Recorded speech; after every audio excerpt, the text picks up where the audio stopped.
lo primero que tengo que deciros es que las emociones forman parte de nosotros, de nosotras, y que pese a ser necesarias, a veces conllevan sufrimiento. Vamos a ver que el sufrimiento viene provocado muchas veces por la valoración que hacemos de estas emociones. Y vamos también a ver que es mucho más sano el poder aceptarlas, el poder experimentarlas, el comprenderlas, que el rechazarlas y bloquearlas. Rechazar y bloquear las emociones no nos lleva absolutamente a ninguna parte. Así que vamos a ver un poco cómo estas emociones tienen una gran presencia en nuestra inteligencia, en lo que llamamos inteligencia emocional. La inteligencia emocional está presente en el mundo del deporte, está presente en el mundo de la educación y en el mundo de la empresa. ¿Por qué? Pues porque tiene una serie de beneficios, porque tiene una serie de ganancia a la hora de poder presentarnos, a la hora de marcarnos objetivos, a la hora de conseguir objetivos, metas, etcétera, etcétera. Pero también tiene mucha importancia en el campo de la psicología y la psicoterapia. Por eso es uno de los paradigmas más presentes dentro de la psicología moderna. Y tiene mucho que ver en la psicología y en la psicoterapia, porque la inteligencia emocional va a tener que ver con el bienestar psicológico y va a tener que ver con la salud, también con la salud mental. Hace 2500 años, eh, un gran filósofo, Aristóteles, expresó algo así. Afirmó que estar enfadado era fácil, ponerse enfadado era fácil, pero saber estar enfadado en el punto adecuado, con la persona adecuada, en el momento adecuado, de la manera adecuada y del modo adecuado, no era tan fácil. Y esto es cierto tanto en ese momento como lo es hoy, porque nuestro cerebro es exactamente igual. Nuestro cerebro es un cerebro que tiene la amígdala, que tiene el lóbulo prefrontal, que tiene el secuestro de la amígdala, y por lo tanto no estamos tan distantes. 2500 años son muy poco a la hora de darnos cuenta que nuestra evolución es bastante más lenta. Para explicar un poco cómo funciona esto de las emociones, me voy a referir a un esquema que es el esquema clásico de MacLean. Es verdad que es un esquema que es didáctico, aunque hoy sabemos a través de la neurociencia que no son compartimentos estancos, sino que que el cerebro está funcionando interrelacionado de forma constante. Es decir, que cuando hablamos del mundo de las emociones, no estamos hablando del cerebro emocional, que los tres cerebros del cerebro triuno están conectados y funcionando. El cerebro se formó desde una base, desde un cordón espinal al cual se le fueron formando una serie de estructuras. Esto dio lugar al cerebro reptiliano, que es un cerebro que se encarga de la supervivencia, es el cerebro mecánico, ese cerebro que nos va a funcionar para respirar, para que nos lata el corazón, para los reflejos de la rodilla, el parpadeo de nuestros ojos, etcétera, etcétera. Pero que es un cerebro que no aprende, es un cerebro que está ahí y que está fundamentado en nuestra supervivencia. Vamos a tener, a partir del cerebro reptiliano, se forman una serie de estructuras y estas estructuras que son una capa, una formación que se engloba encima de este tallo cerebral, va a ser el cerebro límbico. Este cerebro sí que es el que se encarga de las funciones emocionales, de las funciones emocionales básicas.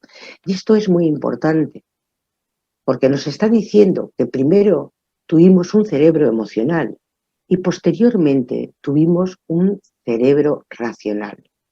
El cerebro racional surgió encima de este cerebro emocional, formando todo lo que es la corteza o neocortes y que se encarga realmente de las funciones racionales. Es un cerebro que efectivamente aprende, es un cerebro que memoriza, es un cerebro que tiene que ver con nuestra razón.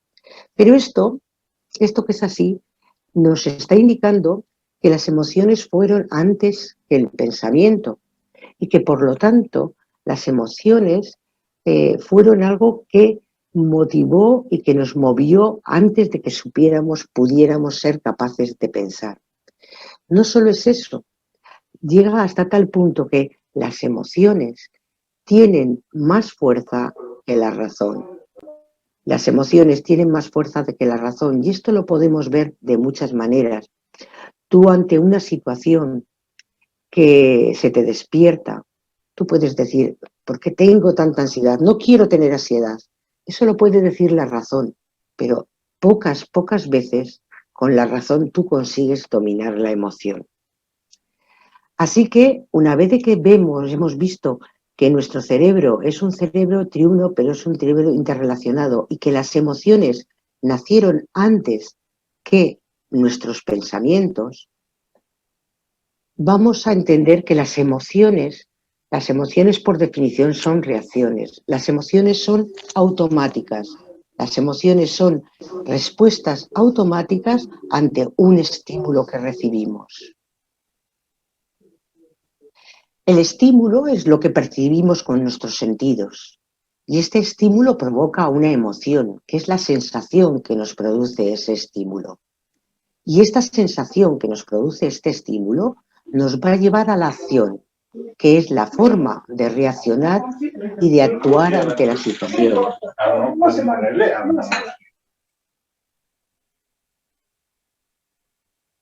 Así que tenemos unas emociones básicas. Yo aquí he hecho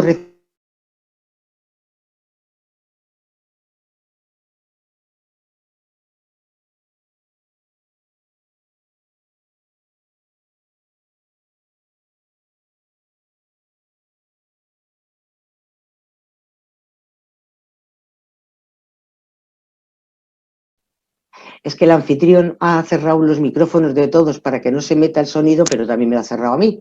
Bueno, pues tenemos una serie de emociones básicas, 4 emociones básicas que son las que vamos a ver hoy aquí, que son el miedo, que lo provoca una situación de peligro y lo que nos provoca, nos impulsa es a un tipo de acción, es a huir, a luchar o a bloquearnos.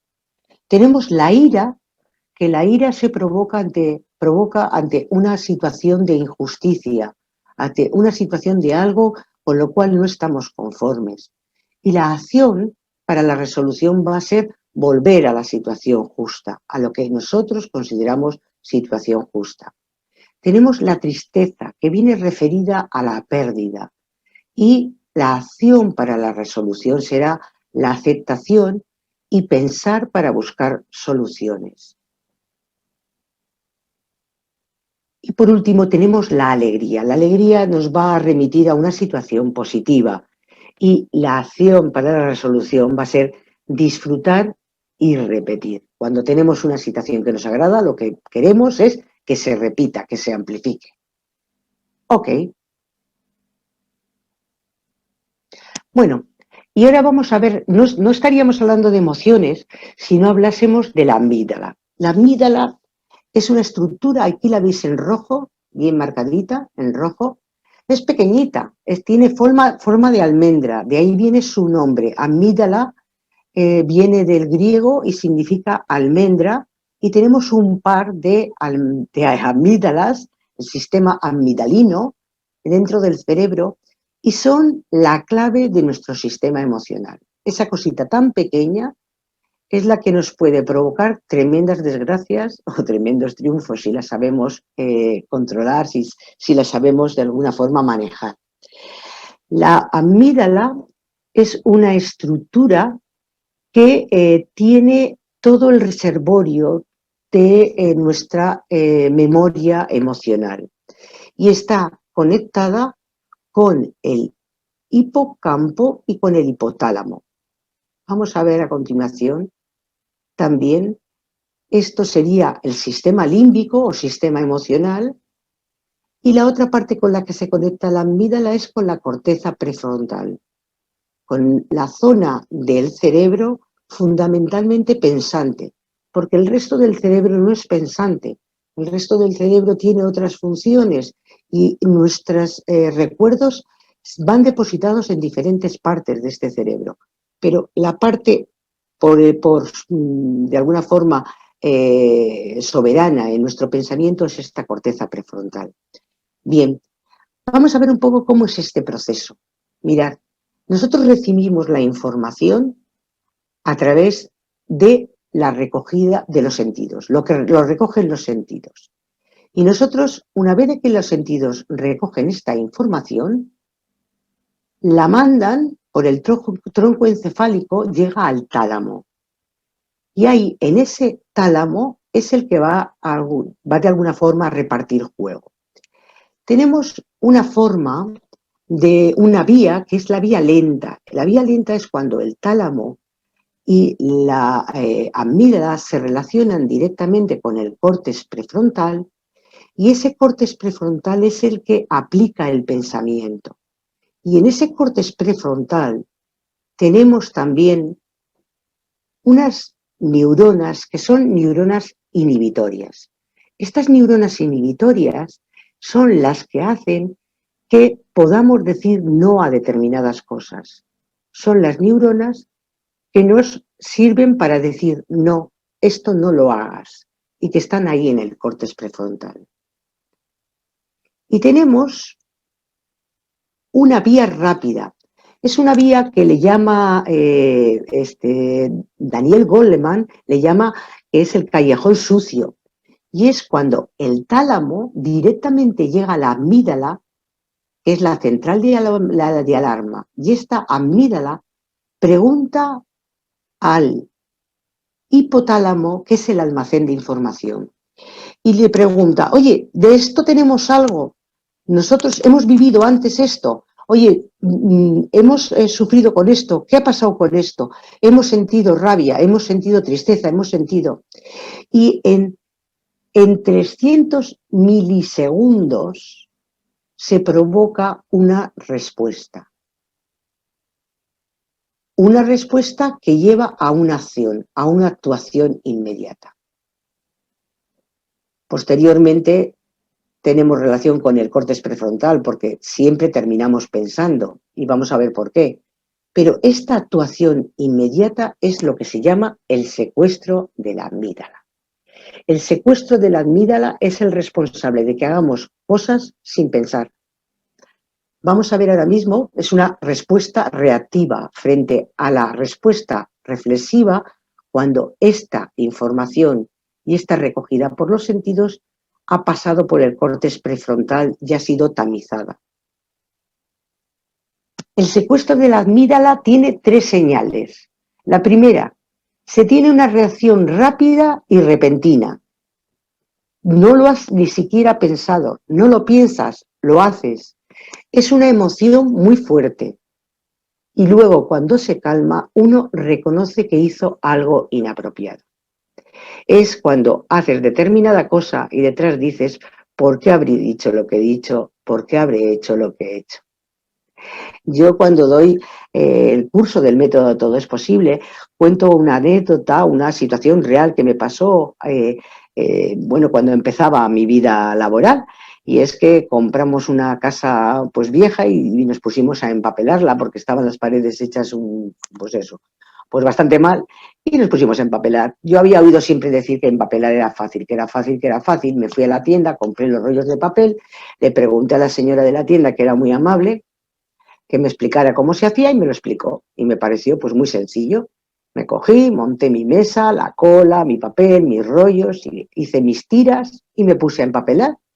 Y hice todo lo que me habían dicho y bueno, pues fui y lo hice además religiosamente juntando todas las... El dibujito era pequeñito, pero juntando el dibujito y lo hice pues muy bien, eso lo hice muy bien.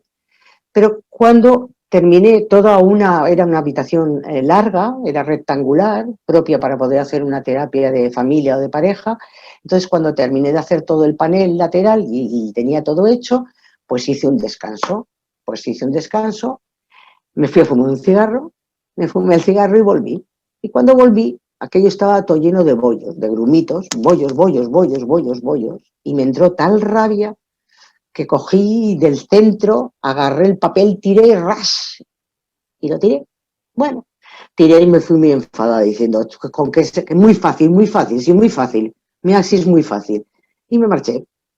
Y a la mañana siguiente volví a la sala a ver cómo, para ver qué hacía, si quitaba todo el papel o cómo, qué hacía, y me encontré que el papel, el que había dejado vivo, claro, estaba perfectamente, completamente liso y maravilloso.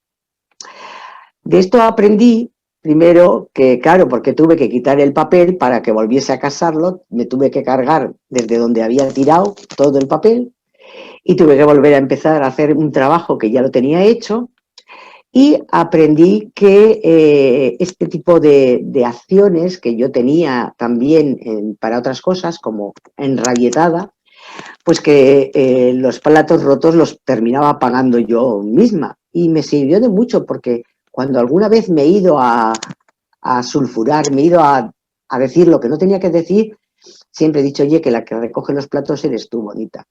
Y me ha servido de aprendizaje y me ha servido mucho porque la realidad es que desde entonces hay veces que en mi pensamiento sí que tiro todo lo que tengo sobre la mesa porque me entra una rabia, pero es en mi pensamiento, lo hago con la imaginación, pero no con la acción. No he vuelto a hacer cosas con la acción, las hago con la imaginación. Tiro todo, hasta el ordenador al suelo, pero no lo tiro de verdad, por si acaso, que luego tengo que comprar uno nuevo. Así que, bueno, os voy a poner un ejemplo que os va a quedar grabado sobre lo que es el secuestro de la amígdala. Vais a ver un cortito vídeo de un hecho que fue muy sonado. El hecho, una pelea, un combate de boxeo entre Michael Tyson y Holyfield.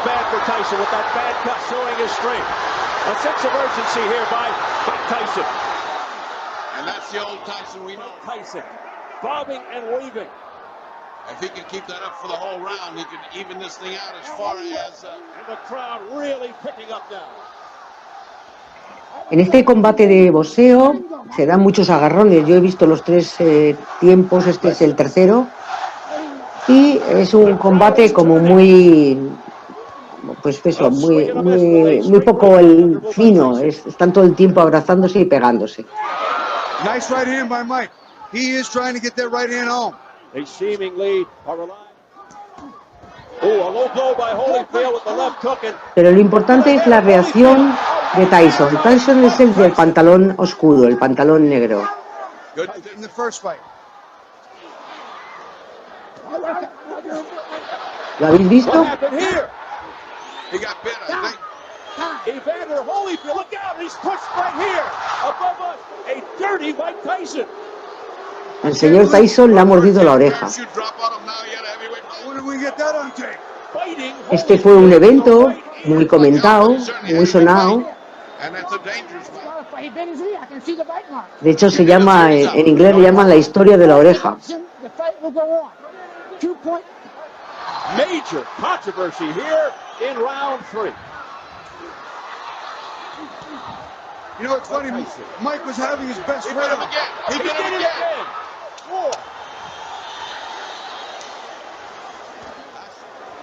I'll tell you what, this is unbelievable. Este combate se terminó aquí porque se paralizó por la irregularidad que había pasado.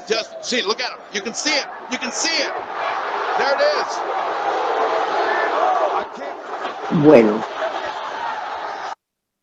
pues ya veis lo que es el secuestro de la amígdala.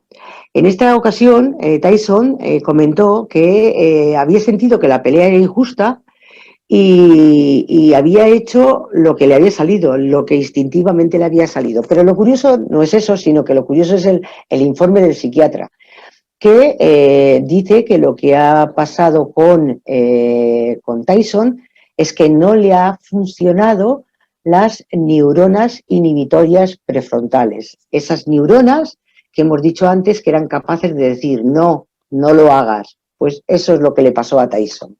Bien, las emociones duran 90 segundos. Ojo, 90 segundos.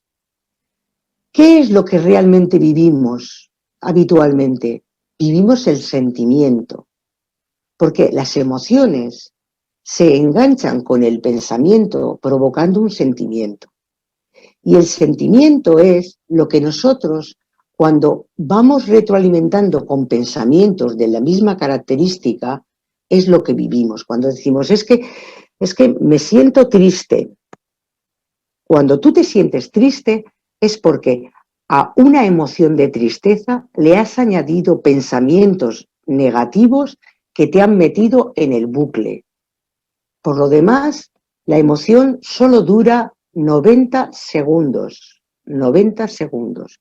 Pero al entrar el pensamiento en juego, se convierten en sentimientos. De hecho, hay muchos autores que no distinguen entre emoción y sentimiento, porque realmente no se puede trazar una separación quirúrgica de una cosa con la otra. Siempre que tenemos una emoción, entra el pensamiento y nos llega el sentimiento. Lo que sí tenemos es la capacidad para poder controlar que ese sentimiento no se nos quede colgado durante mucho tiempo.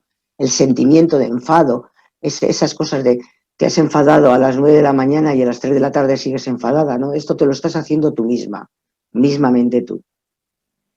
Bien, vale, pues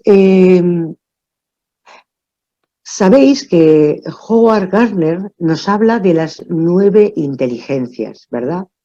Bueno, pues Daniel Goleman lo que va a hacer es hacer hincapié en 2 de esas inteligencias, de las inteligencias múltiples de Gardner, en la inteligencia intrapersonal y la inteligencia extrapersonal o interrelacional.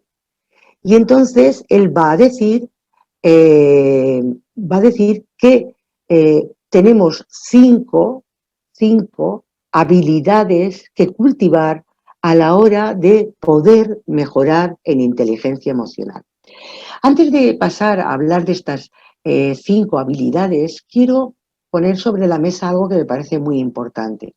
Y es que así como el cociente intelectual lo mantenemos durante toda la vida, el coeficiente intelectual o el cociente intelectual no varía.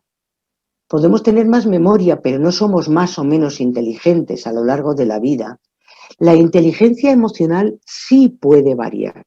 Sí podemos aumentar nuestra inteligencia emocional. Y esto es muy importante, porque esto significa que independientemente de nuestro momento y de nuestra edad, nosotros podemos mejorar nuestra inteligencia emocional. Es decir, tenemos la capacidad de ser mejores personas, mejores con nosotros mismos y mejores con los demás. Y esto es muy, muy, muy, muy interesante. De hecho, si os dais cuenta que si pensamos un poco en nuestras relaciones de pareja, de amistad, de familia, de trabajo, en todas estas relaciones no está interviniendo nuestro cociente intelectual, está interviniendo nuestra inteligencia emocional y nuestro éxito en la vida va a estar sustentado en esta inteligencia emocional. Así que uno de los objetivos de este módulo que estamos viendo hoy es que no solamente que tengamos conocimientos, que yo os los estoy dando, igual estoy dándolos hasta demasiados, o estoy dando demasiada chapa, es que de alguna forma os impulse a hacer un trabajo personal a la hora de poder crecer en este tipo de inteligencia. Y máxime cuando vais a estar dando un curso de formación como es el método Todo es Posible. Mirad, hay cosas que no es necesario vivirlas, es decir, no se necesita haber vivido una infancia como la que vivió Luis para poder dar un curso del método Todo es Posible. No se necesita tener una vida complicada con enfermedades que hayamos resuelto a través de la meditación o con dificultades extremas. No, no es necesario. Pero sí hay algo que es muy necesario a la hora de ponernos a dar un curso de crecimiento personal, y es nuestra credibilidad. Y nuestra credibilidad y nuestra capacidad de ponernos delante de otras personas será en la medida en que seamos y parezcamos, es decir, seamos congruentes. Y una de las cosas que es necesaria para ser congruente es el autoconocimiento y el trabajo personal. Por lo tanto, el conocer las bases de la inteligencia emocional es interesante, pero mucho más interesante es ponerlas en práctica en nuestra propia vida. Porque eso es lo que nos va a dar solvencia cuando nos enfrentemos a cualquier tipo de curso que queramos dar o lo que queramos transmitir. El otro día lo hablábamos cuando estuvimos en la sesión de coaching grupal. Era uno de los elementos que se necesitaba el instructor, el tema de ser congruente, de ser coherente. Bueno, pues eso es lo que, de alguna forma, yo voy a intentar en este módulo que os anime a trabajar este mundo de la inteligencia emocional. La inteligencia emocional, una definición de la inteligencia emocional sería que es la capacidad de percibir los sentimientos propios y ajenos y distinguir entre ellos y servirse de esa información para guiar el pensamiento y la conducta de uno mismo. Es decir, importante distinguir los pensamientos y sentimientos propios y de los ajenos, y esa información utilizarla para tener un tipo de conducta determinado. Las habilidades propias según Goleman, de la inteligencia emocional, como os decía, unas son intrínsecas y otras son extrínsecas. Intrínseca o interna va a ser el autoconocimiento emocional. El autoconocimiento emocional es una habilidad que utilizamos para reconocer nuestras emociones y sus consecuencias. Es importante porque seguramente muchos de nosotros hemos pensado, o podéis estar pensando, que sabéis perfectamente lo que sentís, pero yo os lo pongo en duda. Daros cuenta que al cabo del día estáis sintiendo tanto como pensamos. Sentimientos y pensamientos van en paralelo. Por lo tanto, tenemos infinidad, miles de sentimientos diarios. Y no, la realidad es que no somos conscientes. ¿Cuándo somos conscientes? Cuando el sentimiento, la emoción es tan intensa que es capaz de traspasar el umbral y ser percibida. Es como cuando hablamos de los umbrales del dolor, es decir, las personas no tenemos el mismo umbral de dolor. Cuando hay personas que con el mínimo dolor se marean y pierden el conocimiento, y hay gente que es muy resistente al dolor. Pues exactamente nos pasa lo mismo en el ámbito emocional. Hay gente que enseguida percibe la emoción y hay gente que tiene dificultad para percibir la emoción, que tiene muchas más resistencias, y su umbral, el umbral para la percepción, varía.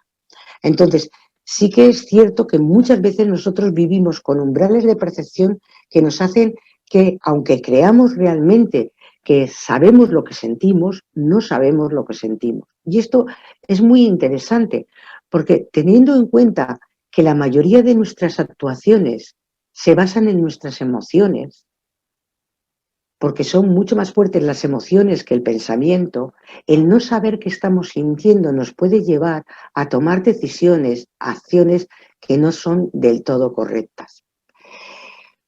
Por lo tanto, la autoconciencia va a implicar comprendernos a nosotros mismos y a nuestro comportamiento en 3 niveles. ¿Cuáles son esos niveles? Primero, saber lo que estamos haciendo. En nuestro mundo actual, en nuestro mundo de hoy, tenemos un montón de distracciones. Si queremos realmente ser capaces de tener un radar para percibir nuestras emociones, elimina las distracciones. Tenemos que ser capaces de vivir sin el WhatsApp, sin el Internet, sin los videojuegos, sin las conversaciones por Internet, sin obsesionarnos con nuestro trabajo o sin escudarnos en drogas o en alcohol. ¿Por qué? Porque todo esto lo que está haciendo es tapar el que seamos capaces de entender qué estamos sintiendo, qué estamos.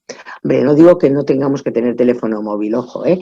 Estoy diciendo que lo que no podemos estar es whatsappeando todo el día y pensando que vamos a ser capaces de percibir otras cosas, no vamos a ser capaces ni tan siquiera de percibir los sentimientos del que tienes enfrente. Yo no sé si vosotros habéis visto esta escena, pero yo cada vez la veo con más frecuencia. Yo me siento en una terraza y si me pongo a observar, a mí me gusta observar, ¿eh? Pero si me pongo a observar veo que en muchas mesas que hay 2, 3, 4 personas, no se hablan, están con el móvil dándole. Digo, que todavía me parece terrible cuando ves una pareja de novios o una pareja, un matrimonio, que no se dicen una sola palabra, se sientan, piden la Coca-Cola y el café, se pasan media hora, 3/4 de hora dándole al teléfono y solamente vuelven a hablar para decirle a la camarera que le cobre, se levantan y se van. Y han estado allí 3/4 de hora. Bueno, pues eliminar las distracciones. Yo os recomendaría que al menos cada día dejaseis 10 minutos de silencio. Que meditaseis, pero sin música, sin podcast, sin que nadie os dirija una meditación. Que hagáis silencio de ruidos extraños y de ruidos no tan extraños, porque a veces tenemos la sensación de que, pero es que yo voy hago un paseo y voy tranquilamente y voy oyendo un podcast, o yo me pongo una meditación y de Luis, que son estupendas, y sí, todo eso está muy bien, pero ¿eres capaz de estar 10 minutos en silencio? Ahí os lo dejo. ¿Cómo te sientes? Sería el siguiente paso. Te puedes sentir que estás triste, que tienes una tristeza, o puedes sentir que piensas que los demás te ven como egoísta. Puedes sentir que estás ansioso, ansiosa, y que necesitas fumar, o que necesitas whatsappear, o que necesitas otra serie de cosas. ¿Cómo te sientes? Cualquiera que sea la emoción, existe una buena razón para que esté ahí, aunque tú no lo recuerdes, aunque tú en este momento no sepas cuál es el sentido que tiene. Daros cuenta que las emociones son comunicación. Las emociones están comunicándose con nosotros, con nosotras. Y la tercera parte será descubrir lo que no sabes sobre ti mismo. Descubrir que te pones furiosa cuando eres interrumpida, o que te enfadas irracionalmente cuando alguien no te está prestando atención, o crees que no te está prestando atención a lo que estás diciendo, o le ves distraída y te lo tomas como algo personal, ¿no? El descubrir esas cosas que tú dices, pues no, yo soy muy tolerante, pues yo estoy hablando, pero si alguien se distrae no me importa. ¿Seguro? Bueno, pues ese será tu tercer paso. A veces descubrirás aquí que muchas cosas las estás tapando. Mira, las tapas buscándote incluso excusas. Yo no sé si os ha pasado alguna vez que os habéis dejado el teléfono en casa, que os habéis dejado el móvil en casa. Pero instintivamente cuando te dejas el móvil en casa, eres capaz de volver a casa para buscar el móvil. Como si te estarías dejando, pues, no sé, pues la bombona de oxígeno para respirar. Exactamente igual. Y esto que es así, cuando a alguien le dices, chica, pero no puedes estar le dices a otra persona, pero no puedes estar sin teléfono, si hace 20 años no teníamos el móvil y todos vivíamos. Dices, sí, hombre, sí, y si ocurre algo grave, Es decir, no solamente no somos capaces de dejar el móvil o apagar el móvil, sino que además somos capaces de ponernos una excusa, una justificación maravillosa para tener que hacer lo que hacemos. Y eso no es cierto. ¿Qué cosa grave te ocurre todos los días para que tú no puedas dejar el móvil en casa una mañana? ¿Qué pasa? Justo ese día te va a caer una teja. Bueno, pues vamos a dejarnos de excusas. Seguimos. La segunda habilidad es la autorregulación o el autocontrol. Y es la que nos permite no dejarnos llevar por los sentimientos del momento y reconocer qué es algo pasajero y qué es lo que perdura. Cuando nos encontramos con este tema, el tema de la autorregulación, es un tema muy importante. Para empezar, si no tenemos un autoconocimiento, no podemos hacer una autorregulación. O sea que sin la piedra anterior no podemos entrar por este camino. Necesitamos conocernos para poder regular, para podernos controlar. Y el autocontrol tiene un ejemplo que es típico, que es clásico y que os lo voy a poner ahora mismo. Vais a ver un vídeo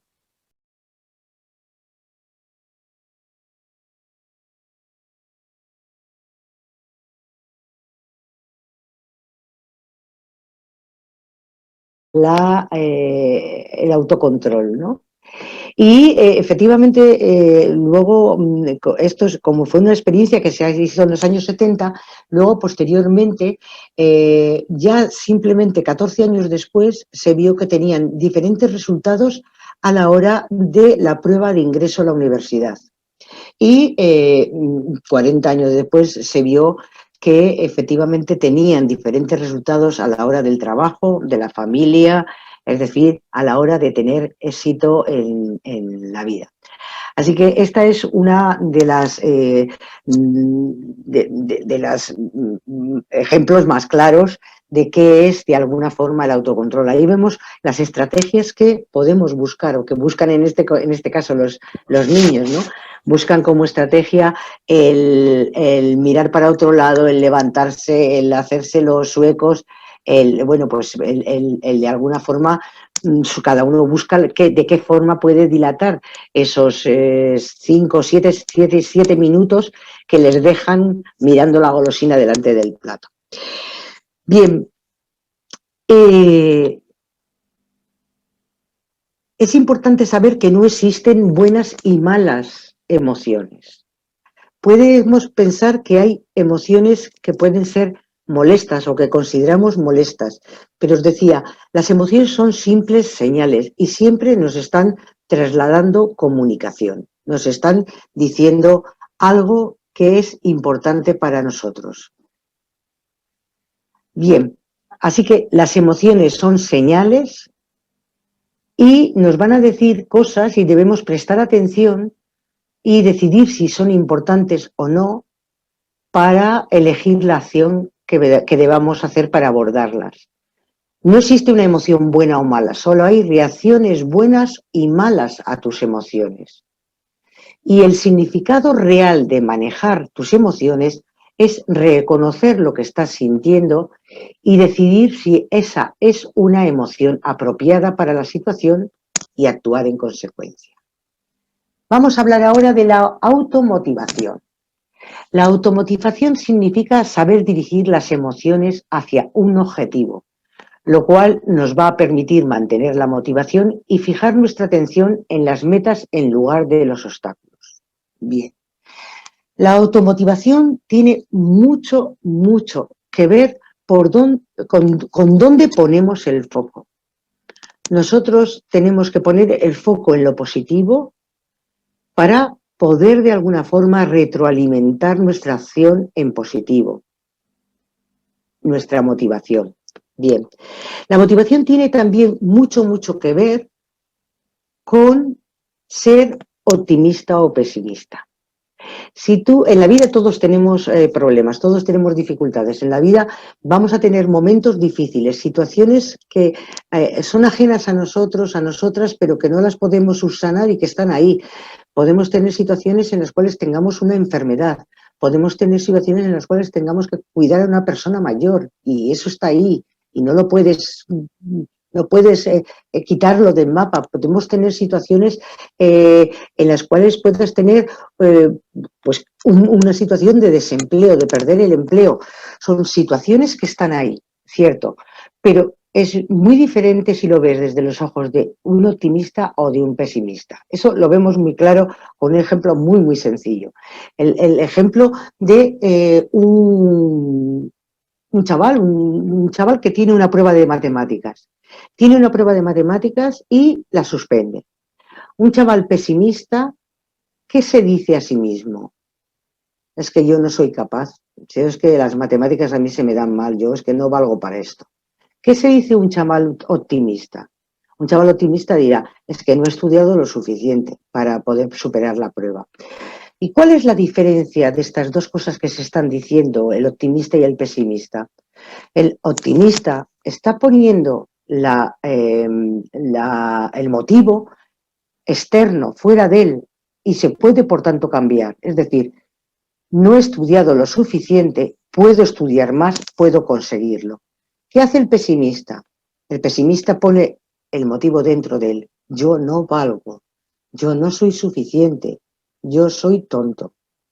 En los años 70 había una leyenda estudiantil que era muy corriente y era el que vale, vale y el que no a letras. Y esto era así, el que vale, vale, no era así, vamos, que esto se decía así. Y la realidad era que los grupos de letras, hasta cuarto de bachiller estudiábamos todos igual, y en cuarto de bachiller la gente se iba a un camino u otro, se iba a letras o a ciencias. Y la realidad era que había dos clases que llegaban con 30 alumnos cada una, y cuando llegaba quinto de bachiller, a letras se iban 15 y a ciencias seguía habiendo 30 personas, porque otras se habían quedado en el camino, habían dejado de estudiar, repetían curso, pero siempre los grupos de letras eran menores, siempre eran más pequeños. Y eso venía de aquí, de el que vale, vale, y el que no, a letras. Y todos, queriendo valer, nos motivábamos a ir a ciencias, porque era valer. En este caso, era un estímulo que se aplicaba en negativo, porque no es cierto que el que vale, vale y el que no a letras. Al contrario, hay mucha gente de letras que vale bastante más que la de ciencias, pero esto era un mito estudiantil que teníamos ahí. Así que la motivación va a ser muy importante. Y vuelvo a recalcar otra cosa. Os he dicho que la inteligencia emocional tiene el plus de que siempre se puede mejorar. Pues aquí igual. Si tú eres pesimista, tú puedes hacer que cada vez tengas una actitud y un comportamiento más optimista. Es cuestión de ver dónde pones el foco y de cómo te comunicas contigo. ¿Qué te dices a ti mismo? Vamos a pasar ahora a las habilidades que son más interpersonales, que son las dos últimas. Por una parte, la empatía y por otra, las habilidades sociales. La empatía es reconocer las emociones de los demás. Y la clave radica en captar los mensajes tanto verbales como no verbales de nuestro interlocutor. Nos han dicho muchas veces esa frase, es ponerse en los zapatos del otro. No, no es verdad. No es ponerse en los zapatos del otro. Es ser capaz de entender lo que el otro no dice con palabras. Es ser capaz de entender lo que está comunicando. Y esto es fácil de entender, que tiene que ser un elemento central. Si nos han dicho por activa y por pasiva que en la comunicación un 10% de lo que se comunica es lo que transmitimos verbalmente y un 80-90% es lo que transmitimos con la entonación, con los gestos, con la forma de modular, con la expresión de nuestra cara. Si eso nos lo han dicho así, la empatía tendrá que ver, sí, con el mensaje, por supuesto, pero fundamentalmente tendrá que ver con lo que la persona no dice verbalmente, pero está diciendo con su cuerpo, con su comunicación no verbal. La empatía es una de las cosas que te traemos de serie. Si tú llevas a un niño a un parque y si es un bebé y oye llorar a otro bebé, se pondrá a llorar. Y lo hace por empatía, también porque tenemos unas neuronas espejo, pero por empatía, por simpatía. Y cuando tú al bebé lo acoges, lo abrazas, ese bebé tiene la primera experiencia en su vida de empatía, de sentir lo que es ser reconocido, ser entendido por el otro, porque es eso la empatía. De la misma manera, los niños que han vivido en un espacio sano, cuando tienen 3 o 4 años y están jugando en el parque y un niño, por ejemplo, se cae, inmediatamente acudirán a intentar socorrerle y para ver qué le pasa, y si ven que no pueden hacer otra cosa, irán a buscar a la mamá del niño para que le ayude, pero lo van a hacer. Eso lo va a hacer un niño empático. Cuando el niño no ha sido educado con estas claves, es el típico niño que se acerca a su amiguito y le dice: no llores, que te he dicho que te calles, que no llores, que ya está bien, y que llega incluso a agredir al niño porque está llorando, porque no tiene ese concepto, no tiene interiorizado ese concepto de empatía. Así que la empatía es una cosa que es muy, muy importante. La empatía tiene mucho que ver con el respeto a la otra persona. Y la empatía, en definitiva, no se trata de entender al otro.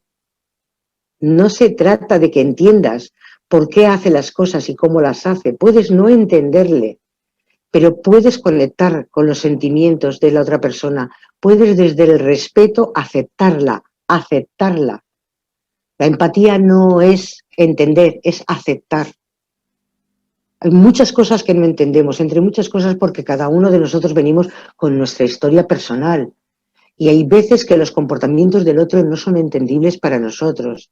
Yo el otro día estaba así en un flash que vi en la televisión, ahora con la docuserie esta de, o como se llame, la documento, lo de la Rocío Carrasco, ¿no? Lo de no sé qué para estar viva. Bueno, la gente está empeñada a querer entender, que no puedes entender, que tú no eres Rocío Carrasco, que no puedes entender.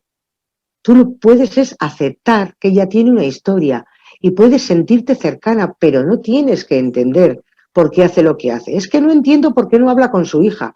Es que, pues porque, en todo caso, si trabajaras con ella en una terapia, lo que tú plantearías no es por qué haces lo que haces, sino cómo te hace sentir eso que haces. Ese sería el planteamiento dentro de una, o bien de una terapia psicológica o de un coach. ¿Cómo te sientes con lo que haces? ¿Te sientes bien con lo que haces? Hasta ahí. Pero no ir más allá. Y la empatía también tiene que ver mucho con nuestros valores, con nuestra escala de valores, con lo que para nosotros es importante. Si para nosotros el respeto al otro, si para nosotros el entablar relación con el otro es importante, nosotros nos vamos a mover de diferente forma que si no es importante. Y por último, vamos a ver las relaciones interpersonales o habilidades sociales, que consiste en la capacidad de conocer los sentimientos de los demás y de poder hacer algo para transformarlos. En este campo es muy importante, en el tema de las relaciones interpersonales hay dos núcleos principales, son las habilidades sociales y la comunicación. Por habilidades sociales entendemos aquello que hacemos con la otra persona para hacerla sentir bien o más bien, o mal o más mal. Porque a una persona la podemos hacer sentir bien o mal, o muy bien o muy mal. Y esos son nuestras habilidades, nuestras habilidades sociales, ¿no? Y nuestra capacidad de comunicación también va a ser muy, muy importante. La capacidad de comunicación va a ser muy importante porque si nosotros queremos tener una buena inteligencia emocional, tener unas buenas relaciones, vamos a tener que tener al menos en cuenta dos elementos. Hay más, pero dos elementos principales. El que sea una comunicación efectiva y el que sea una comunicación asertiva. Y bueno, de comunicación, Alberto seguro que os habla más y mejor que yo, pero en definitiva una comunicación efectiva es que realmente la persona a la que te dirijas llegue a entender el contenido de tu mensaje, es decir, tú hagas el esfuerzo de que la otra persona llegue a entender el contenido del mensaje, y todos sabemos que podemos decir cosas que el otro no entienda o cosas que el otro entienda. Y, por otra parte, el tema de la asertividad. El tema de la asertividad en la vida es fundamental y dentro de la inteligencia emocional es también uno de los elementos básicos, porque la asertividad tiene que ver con cómo te presentas en la vida, la comunicación asertiva con cómo te presentas. Y puedes tener tres opciones a la hora de comunicarte. A la hora de comunicarte puedes tener una actitud pasiva, y es decir, por ejemplo, evitas los problemas no participando. ¿Para qué voy a dar mi opinión si puede haber choque? O si lo que está diciendo esa persona no me convence, pero ¿para qué lo voy a decir? Si total no va a cambiar su pensamiento. Entonces te puedes situar en una posición pasiva. O puedes, por el contrario, irte al otro extremo, que sería ir a una posición agresiva. Y entonces lo que harías que sería, pues, pelearte. Es decir, tú no tienes razón y ir a la bronca, a la agresividad. Ser asertivo significa de alguna forma estar en el término medio. Y el secreto de ser asertivo es la firmeza. Es decir, saber decir las cosas bien y decirlas como se tienen que decir y cuando se tienen que decir. Y ese ejemplo, ahí hay un ejemplo que es muy típico. Cuando alguien se te cuela en una cola, tú estás en la cola del banco, en la cola del cine, y quizás de repente ves a alguien que se te ha puesto delante. Tienes dos opciones, miento, tienes tres opciones, perdón. Tienes la opción de decir, ya está, otra vez, es que soy más pavo siempre, se me cuelan y aquí, pero total no voy a hacer nada, no vaya a ser, se va a montar un Cristo, bueno, pues que se cuele. Puede ser agresivo, decirle, oye, mira, que te quites de aquí, te voy a meter una leche que te mato. Te vas de aquí, pero vamos. Vale. O puede ser asertivo. Y le puedes decir tranquilamente, mira, bonito, llevamos aquí 20 minutos, todos tenemos prisa, queremos llegar los primeros, tú acabas de llegar y tú a mí no me quitas el puesto. Y te pones delante. Plus. ¿Qué es lo que pasa? Bueno, que puede ser que el que venga detrás tuyo, pues sea un pasivo o un agresivo y la monte. O bien se quede detrás o la monte. Pero bueno, esa es una realidad. Así que, en resumen, tenemos estas 5 habilidades fundamentales, hay más, yo añadiría la capacidad de pedir feedback. El feedback es importantísimo para mejorar, sin embargo, el feedback no se lo puedes pedir a cualquiera, el feedback se lo tienes que pedir a alguien que realmente tenga una relevancia. No vas a ir a pedir feedback a alguien que, bueno, pues que te vaya a echar por tierra, por ejemplo, o que te vaya a machacar porque es autoexigente y también es exigente con los demás y entonces todo está mal. No. Entonces, bueno, pues es importante, pero el feedback es muy interesante porque del feedback, como funcionamos en espejo, el otro ve cosas nuestras que nosotros no somos capaces de ver y entonces realmente nos es muy interesante que el otro te diga lo que ha visto y poder subsanar, porque todos, a la hora de la verdad, todos pues aprendemos. Mira, aprendemos normalmente equivocándonos, porque la teoría es muy bonita, pero la solemos dejar, es como teoría para montar en bicicleta, vale, muy bien, te pueden contar una teoría, pero es realmente cuando te pones en la bicicleta y te tienes que dar impulso y te caes, cuando empiezas a aprender cómo va eso de andar en bicicleta.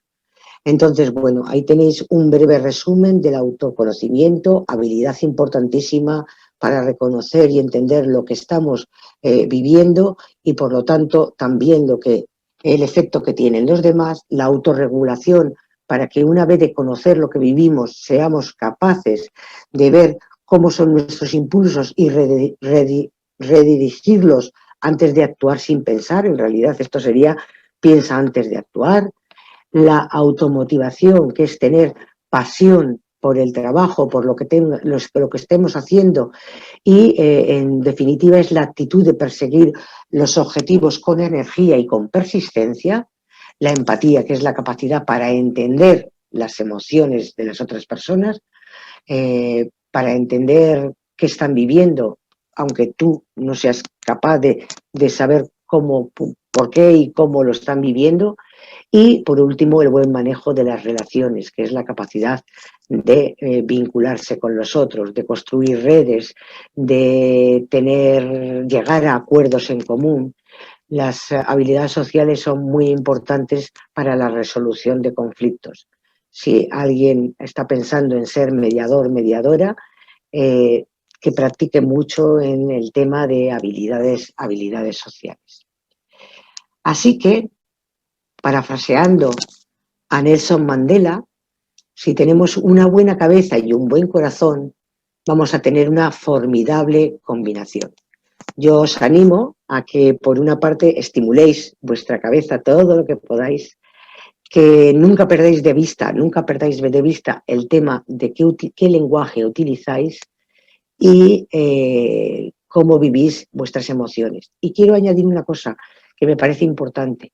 Está reconocido en estos momentos por la neurociencia que las emociones evidentemente producen cambios físicos, pero que producen cambios físicos fundamentalmente en aquello que hemos visto en algún módulo del método Todo es Posible, se ve cómo el corazón y el abdomen, los intestinos, son centros neuronales, cómo tienen células nerviosas. Y la neurociencia entiende hoy perfectamente que mucha de nuestra vivencia emocional se hace desde las tripas. Y el hacerlo desde las tripas significa que vamos a recibir, a través de esa vivencia, vamos a recibir intuiciones. Y la intuición es muy, muy, muy potente. Las intuiciones no son cosas etéreas que van por ahí y que no sirven para nada. La intuición es un elemento muy, muy potente de conocimiento y un elemento muy potente en la toma de decisiones. Las intuiciones, yo no digo que la parte racional no sea importante, es importante pensar con la cabeza, pero también es importante dejar que nuestro pensamiento emocional, nuestras tripas, hablen y nos puedan ayudar en la toma de decisiones. Así que hasta aquí ha sido la presentación. Voy a dejar de compartir y estoy dispuesta a que me preguntéis lo que queráis. A ver. Ok.